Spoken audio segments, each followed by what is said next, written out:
Hello, hello, we are back with some more Ascended Tower action. Check out the first couple videos I did on the 1 Tower Ascended upgrades if you haven't yet. But just to run the rules back with you once again, it's the same as the 1 Tower challenge, except we're allowed an MIB village for support. And the Ascend Upgrades mod is a mod where you can choose to increase your speed, damage, or pierce of the tower once you hit tier 5. So right now, we're just doing the rounds with, I think it's ODS, into Spectre, into Big Plane, and yeah. From there, we'll see if the Big Plane can handle infinite rounds. So yeah, buckle in, because this will probably be a pretty long ride, because if you saw it previously, not to spoil, but I will just say it right now, even towers that weren't super expensive, like Pirate Lord or Inferno Ring, we're able to make it, like, close to, I wouldn't say infinite rounds, but, like, they hung on. So you can only imagine if we get a tower that's more expensive and more powerful, because, again, the Ascended Upgrades price doesn't scale with the cost of the tier 5 tower. So essentially these upgrades become a lot more efficient once the tower is more expensive. So here we go. By the way, don't need to buy mid for this challenge since the Big Plane already has normal type damage. So yeah, let's just upgrade strength and speed. I don't think we really need pierce. This thing already has a lot of it. So I'm not gonna lie, the way it's looking right now, we might just need to go out Challenge Editor for this, because if you didn't know, Challenge Editor only goes up to around 300. But if the tower can start outscaling the strength of the balloons, which I'm pretty sure Big Plane might be able to, then yeah, we need more than this. So just out of fear, I decided to jump into a real game instead, but maybe I don't actually have to, because you saw the DTs there. Somehow they got far. I thought my 14 stack plane would have been able to hold off a little bit longer, but I don't know. Why are bats getting so far?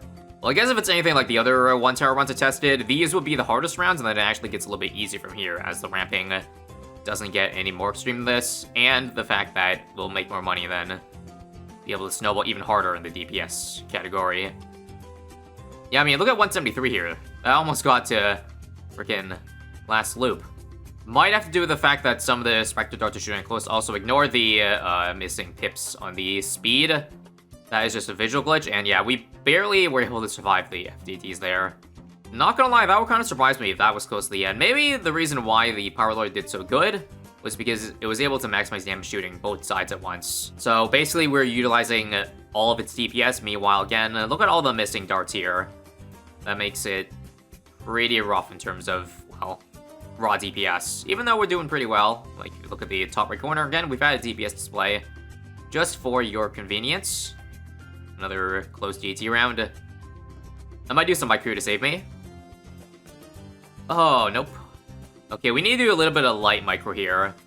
So, figure infinite, change charting, and there we go. But, okay, maybe I shouldn't have jumped into a real game, because now I can't, you know. Gotta make sure to pause the game before I die, otherwise, there goes all my monkey money down the drain. 1660 now.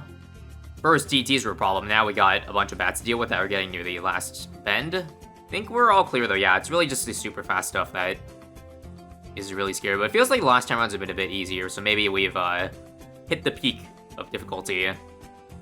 Yeah, just look at 188 here. That was like 50 DTs, 45 DTs at once, but able to hold off.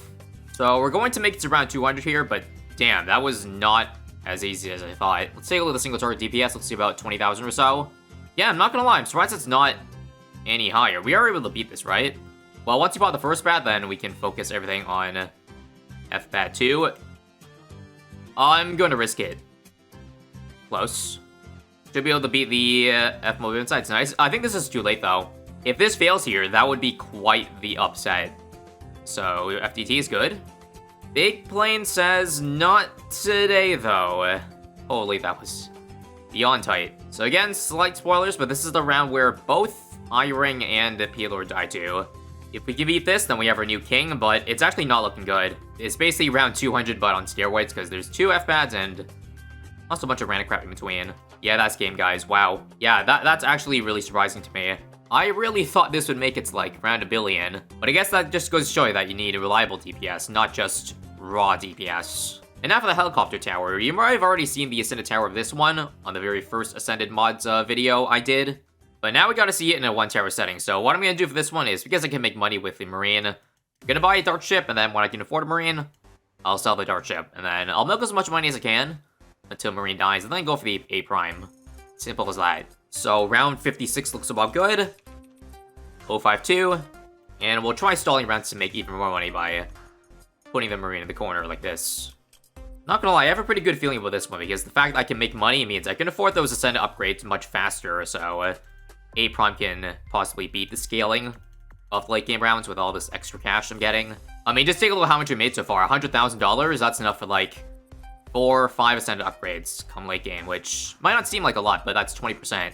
And not just 20% damage, but speed, so closer to like 40-50% buff when you multiply both of those. So I believe no matter what, Marine dies to 95, so let's make one more crate here. And that's it, let's go for the A Prime. Look how much money to make, 250k, that's like 10 Ascendant upgrades, not just the 4 I was talking about earlier. So again, just like every other tower, no Pierce is needed because A Prime already has many of it. We'll buy a MIB too, so I can pop DTs fully. And yeah, look at this right off the bat. We can already get up to, what, 16 to 15? This is how much I had, how many upgrades I had at like round 160 for the plane. So honestly, this might be the tower that I might need to go into a real game for. Because there's a good chance of post around 100, but maybe I'm speaking too soon here. But yeah, the fact that we got so many upgrades so early means that literally nothing is even getting past the first spend. That's how much DPS, how much damage A Prime is doing right now. Now that's what we call maximizing DPS, ladies and gents. I think the F-Bat here will be the first thing that gets, like, anywhere remotely far. Surprisingly for 20 upgrades of each, the DPS isn't that good on a single target. Only 9,000. Not gonna lie, there's something pretty satisfying having the A Prime on pursuit and just shooting down the straight lines of logs. Is it just me, or does anyone else find it pretty aesthetically pleasing when it shoots down a straight line like that? I think now we're starting to feel the brunt of the ramping, though. Bad's starting to turn bad number 2. Definitely some merit putting it off pursuit, because, yeah, if there's like 10 bads in a round, I don't want it focusing the first one every time, or all the time, rather. So long as we are alive and well, I will take it, though. So we're going into round 200 with about 6 to 7 extra Ascendant upgrades. Single target, 36,000. Yep, that's more than enough for this round. And if we beat this round here, do we have our new round 201 king? Oh yeah, definitely. Okay, it's a bit of a cheat though, because I think round 201 for the ace had a harder time, because I was in a real game versus challenge editor, so the rounds are, yeah, let's just say the big plane got a bit unlucky for 201 there, but either way, that's still, A Prime probably would have been able to beat it, just judging from this. Okay, judging by how these round 220s are looking, I don't think this is a tower that can reach the point of no return. Yeah, slowly it's fallen more and more behind. Now we're hitting the second last bend. Okay, now the rounds seem to be getting a little bit easier, but hold up. Round 251 is coming, and if you didn't know, the ramping goes insane. It goes buck wild from there. Again, it is still additive scaling, but at a large enough amount, you will be able to notice a difference, and I think I am noticing, yeah, still second last bend here. With how much attack speed we've gone on the helipilot, it looks like the laser is shooting a solid stream at this point. And okay, last bend 255. Is this the end, ladies and gents? That last bat there has no damage on it, so it's gonna be close. We're actually doing 6-digit single target DPS at this point. Just let that sink in. It's been knocking on the door for a while. I think even if I do fail here, there's probably a little bit of micro I can do to easily beat the round if we're, you know, lacking damage on the last F-Bat, but I think we're starting to hold off. Like, once again, because I guess the biggest increased difficulty is right when the ramping change starts to kick in.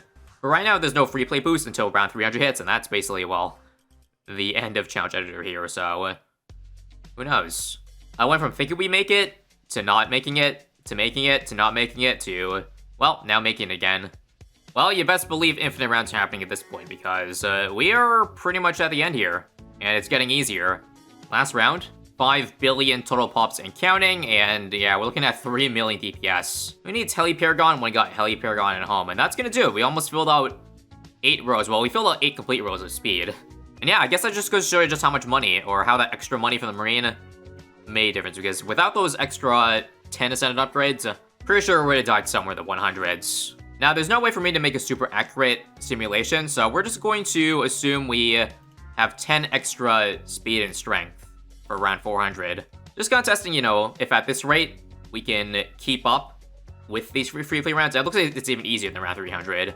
Yeah, and just a casual 12 million DPS I'm seeing for around 400 here. How about 500 with 58 upgrades. So we're doing a little bit less because I guess this gets more expensive. So makes sense we might potentially get less and less upgrades as rounds go on. But yep, I think this can make it infinite rounds. Really no need to play the rest out, seeing how this is going.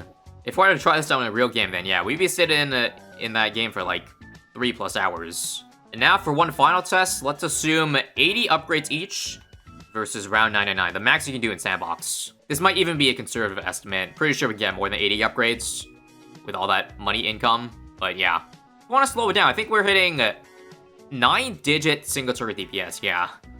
I saw 450 million in 1 second there. And now for one last final test here, it's going to be the Mortar Monkey. This one, definitely don't expect it to get infinite rounds. The way I see it, we're probably going to die to bats at some point, and with that, you might be thinking, I'll probably go for the best bad damage, right? AKA the Bloons TD. But again, you cannot increase the damage of DOT upgrades. So that includes Bernie stuff, or the Bloons TD, and basically any Bernie crosspat. So that means when I go for my 520, or my biggest one, it's gotta be 520, because, yeah, I don't get extra Bernie damage, so start off just going rapid reload. What if I told you that this is actually not the best bad damage you can get? Because the Pop-and-Aw, ever since they gave it the extra bad damage in a recent update, fun fact that actually out DPS is the big one in bad damage. But the thing is, there are no balloons too, which is why I need to get this one for the regular stun.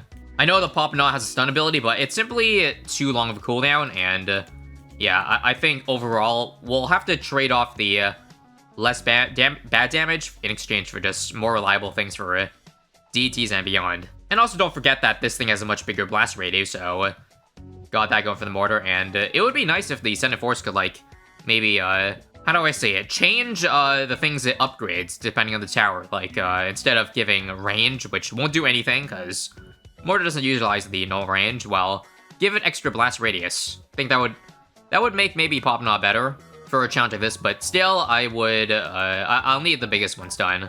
Again, just upgrade it evenly, and we'll see how far we make it. Low-key, or maybe not low-key, it'd be better to upgrade a bit more speed, because then we actually get more reliable stuns, but I think I'm just gonna still do it evenly, but do the speed upgrade first. Anyways, can we beat a bad? I sure hope so. And there it is against around 100. Maybe if we do end up, like, reaching a limit with this thing, we can swap it for the Ascended Pop-and-Aw. But again, we have to kind of guesstimate the amount of upgrades we're getting. And when I mean the Pop-and-Aw does more bad damage, it's really not a significant difference. It is just simply more than this one. Funnily enough, even with 10 stuns, ZMGs are still moving forward quite a bit. That's how you know it's a fairly weak working stun, but it's honestly good enough for its purpose here. DTs are stunned long enough to be able to pop them down in time. Yeah, instead of freely flowing, they're only allowed to move up a couple inches at a time. And that makes rounds like, again, 117 and 118 fairly trivial, and I can get one more upgrade for 119 here. Let's take a look at the DPS we're getting. Yikes, that's 300 per bad, because we're getting 2 of them at once. At this pace, though, it actually does look like it's enough damage, but it's going to be close, and I need to, again, try to get hit all 3 of them at once, so I need to see 900 at almost all times here, so focus it here. Once everything's in a straight line, though, yeah, I don't think we can get all of them at once, but I'll try. This last bad here looks like it's in need of some poppin'. Here comes the deities of this one, and I think I'm dead. Yeah, even with all the stunning action, it's not really enough. That said, though, I do think this round is doable, but I have to micro very good. No chance of salvaging this run, right? Nope. So again, this time we're focusing very heavily onto the last one, so still waiting for the last layer to show up on that one. Yep, there it is, and if we can just get DTs over here. Good, so I think what I'll do here is 2 shots left, 1 shot right, just to slow down them ZMGs. And now we can do some double duty action, so come on. If we beat this round, we can make it 21 more rounds here. Okay, I'll need to focus the BFBs and mobs first. This is a waste of time. Back here. And come on. Stun it all. Nice. And do you believe this is going to be really close? But I think I'm gonna have to restart, sadly. No, this does not please me. Actually, it didn't. Okay, good. This does please me. I lied. Now, that was tight. The reason why the ZMGs were able to inch forward, but the BFBs and mobs weren't, is because the biggest one has a longer stun duration on those balloons. So that is what came in handy and saved us, luckily.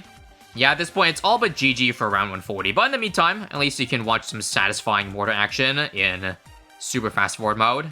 Like, isn't it just satisfying to see all these deities get wiped by the biggest one over here? And take a look for the FBAD. I don't think I'm even give it the time of day here. We didn't even get 20%. Well, there we go. We got 20. But there's no way, even with Perfect Micro, I can do it. Nor can swap in towers. Because again, the Ascended upgrades don't work properly. So yeah, that does it. Plenty of other towers to go for the 1 tower Ascended. So stay tuned. And you'll see it soon. See you next time.